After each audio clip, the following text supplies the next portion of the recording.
Hi, this is eSAM, the virtual version of the real Sam Richter. Here's the uncomfortable truth nobody selling online wants to hear. Your audience now assumes you're faking it before you say a word. Slop was Merriam-Webster's word of the year for 2025. Low-quality digital junk cranked out by AI, dumped on our screens by the truckload. And the number I keep coming back to is this. Roughly 2/3 of everything newly published now is machine-made. It's outpacing humans, something like 17-1. So what happened next? People got suspicious.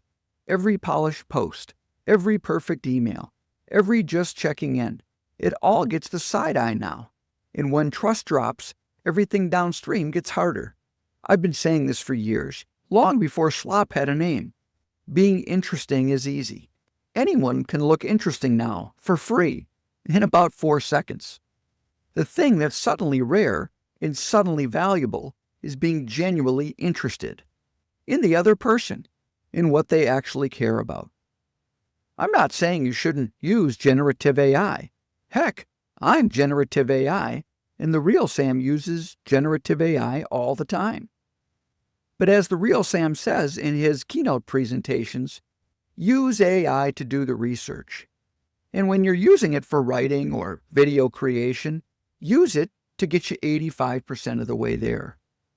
That last 15%, that personalization, that customization, that's the magic. That's the power. Use AI to create maximum efficiency. And then use what you know, your wisdom, your experience, your judgment, for the final 15%. Turn artificial intelligence into authentic insight. Because polish stops signaling authority. Right now, it sometimes signals slop.